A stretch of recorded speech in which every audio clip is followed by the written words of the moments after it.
Hello friends, अभी recently parliament के अंदर गवर्नमेंट ने 3 बिल्स इंट्रोड्यूस किए हैं जिसकी वजह से पूरा का पूरा हंगामा मचा हुआ है। इन 3 बिल्स में से जो पहला बिल है वो है 130th कॉन्स्टिट्यूशनल अमेंडमेंट बिल।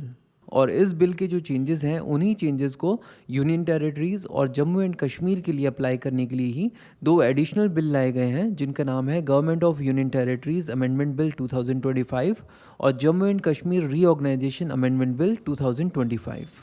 और ये चेंजेस अफेक्ट कर रहे हैं ऐसे सभी एमपीज़ और एमएलएज़ को जो प्राइम मिनिस्टर, चीफ मिनिस्टर या फिर किसी भी मिनिस्ट्रियल ऑफिस को होल्ड करते हैं। तो चलिए समझने की कोशिश करते हैं कि यहाँ पर एक्चुअली में हो क्या रहा है।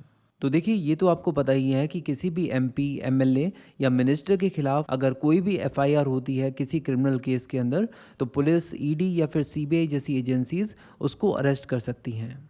लेकिन एज़ पर आर्टिकल 22 किसी भी अरेस्टेड पर्सन को विद इन 24 आवर्स मजिस्ट्रेट के सामने पेश करना होता है और जिस भी केस के लिए इस एमपी या एमएलए को अरेस्ट किया गया है उस केस की सुनवाई होती है।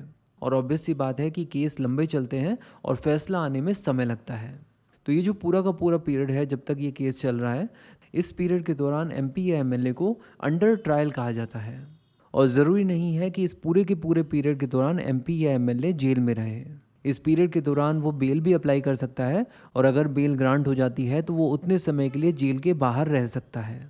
अब यहाँ पर समझने वाली बात यह है कि आज की डेट में सिचुएशन ये है कि अगर इस तरह का कोई भी case prime minister, chief minister या फिर किसी भी स्टेट या फिर यूनियन मिनिस्टर के खिलाफ चल रहा है तो जब तक फैसला नहीं हुआ है तब तक वो अपने ऑफिस में बने रह सकते हैं। लेकिन अगर किसी भी क्रिमिनल केस का जजमेंट आ जाता है और उन्हें 2 या 2 से ज़्यादा साल की सज़ा हो जाती है तो ऐसे में वो एमपी या एमएलए के पद से डिस्क्वालीफाई हो जाएंगे। तो ऐसे में ये कहा जा सकता है कि इस तरह का जजमेंट आने के बाद वो मैक्सिमम 6 और महीने तक अपना ऑफिस होल्ड करके रख सकते हैं।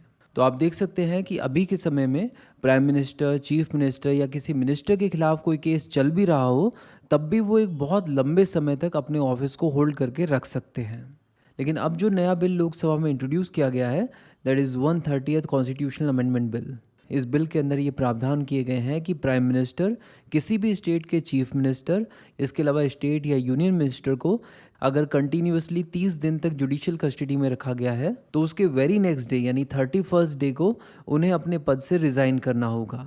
और अगर वो खुद से अपने पद से रिज़ाइन नहीं करते हैं तब भी उन्हें उनके पद से ऑटोमेटिकली रिमूव्ड मान लिया जाएगा।